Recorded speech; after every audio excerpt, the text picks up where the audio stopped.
नमस्कार, D&D news में आपका स्वागत है। आज बिहार की महान हस्तियों के प्रस्तुत एपिसोड में भगवान महावीर, जो जैन धर्म के प्रवर्तक माने जाते हैं, उनके संबंध में मैं आप लोगों को बताऊंगा। बिहार ने बड़े बड़े राजनीतिज्ञ, शिक्षाविद, गणितज्ञ इत्यादि विभूतियों को पैदा किया, लेकिन बिहार की धरती आध्यात्म के क्षेत्र में और चारित्रिक मान्यताओं के क्षेत्र में भी ऐसे ऐसे हस्तियों को जन्म दिया जिन्होंने बिहार ही नहीं, हिंदुस्तान ही नहीं, बल्कि विश्व स्तर पर अपने अध्यात्म और धर्म का परचम लहराते हुए यह सिद्ध कर दिया कि धर्म के मामले में, अध्यात्म के मामले में हम किसी से कम नहीं हैं। इसी सिलसिले में भगवान महावीर आते हैं, जिनका जन्म बिहार के वैशाली जिले के कुंडलपुर ग्राम में सन 540 ईस्वी पूर्व में माता त्रिशला देवी, पिता सिद्धार्थ के घर हुआ था। इनके बचपन का नाम वर्धमान था। जैन धर्म में 24 तीर्थंकरों की चर्चा है, जिसमें प्रथम तीर्थंकर ऋषभदेव और अंतिम तीर्थंकर महावीर को माना जाता है। 23 तीर्थंकरों के इतिहास का कोई अता पता नहीं है, उसमें संभावना व्यक्त की जाती है।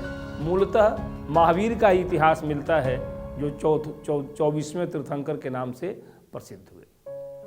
जैन धर्म इनके प्रारंभिक जीवन में जब ये 30 वर्ष के हुए तो अपने बड़े भाई से आदेश लेकर के गृह त्याग दिया। इधर उधर तपस्या के लिए घूमने लगे। सन्यासियों की वृत्ति थी, नंगे रहना, भिक्षा मांग कर खाना इनकी वृत्ति बन गई थी। इसी सिलसिले में 13 वर्ष के बाद एक बरगद के पेड़ के नीचे बैठे थे, जहां इनको ज्ञान की प्राप्ति हुई।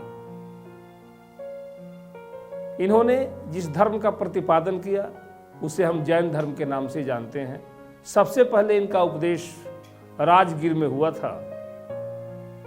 जैन धर्म के सिद्धांत, जैन धर्म वाले कभी ईश्वर को नहीं मानते, ये आत्मा में विश्वास करते हैं, कर्मवाद पर विश्वास करते हैं, पुनर्जन्म की मान्यता इस सिद्धांत में पुख्ता है, ये पुनर्जन्म पर विश्वास करते हैं। इसके अलावा 5 महाव्रत, अहिंसा, सत्य, अस्तेय, अपरिग्रह और ब्रह्मचर्य।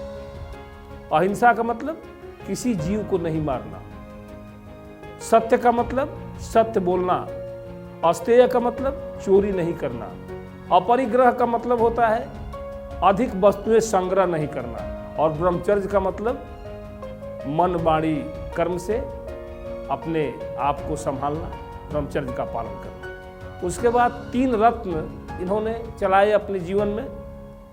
ये जैन धर्म के सिद्धांत में आता है 3 रत्न। 3 रत्न में क्या आता है? सम्यक ज्ञान, सम्यक दर्शन और सम्यक प्रभाव। ये 3 इसके रत्न हैं। इस तरह से महावीर अपने धर्म का उपदेश किए। विश्व के अनेक देशों में घूमकर जैन धर्म का प्रभाव बढ़ा, लेकिन समय काल के अनुसार काल किसको छोड़ता है, समय के साथ सबको यहाँ से जाना होता है। अतः अंततः 427 ईस्वी में इस धरती को छोड़कर महावीर बिहार के ही पावापुरी नामक स्थान में निर्वाण को प्राप्त हो गए। महावीर की मृत्यु के बाद जैन धर्म 2 भागों में बंट गया, एक श्वेतांबर, एक दिगंबर। श्वेतांबर का मतलब सफेद वस्त्र धारण करने वाले, दिगंबर का मतलब नंगे बदन रहने वाले। आपस में विवाद शुरू हो गए और यह विवाद अंततः जैन धर्म के पतन का कारण बना। लेकिन जब तक महावीर जिंदा थे तब तक जैन धर्म बहुत फला फूला, लोगों ने इसे बहुत लाभ उठाया। महावीर का जीवन काल बड़ा ही तपस्या से भरा हुआ था। इनकी बात को लोग सुनते थे, मानते थे। अतः यह महान विभूति 540 ईस्वी में अपने आप को ब्रह्म तत्व में विलीन कर दिया। इन्हीं शब्दों के साथ मैं अपने वाणी को विराम देते हुए आप सभी सुनने वाले सुनाने वाले से आग्रह करूंगा कि इस चैनल को सब्सक्राइब करें और हमें मौका दें, हमारे उत्साह को बढ़ावें, ताकि हम आपके लिए अच्छा से अच्छा वक्तव्य, अच्छी से अच्छी मान्यता युक्त बातें आपके ज्ञान वर्धन के लिए उपस्थित कर सकें। इन्हीं शब्दों के साथ मैं अपने वाणी को विराम देता हूं। धन्यवाद। हमारे YouTube चैनल को सब्सक्राइब और Facebook पेज को लाइक करना ना भूलें। धन्यवाद।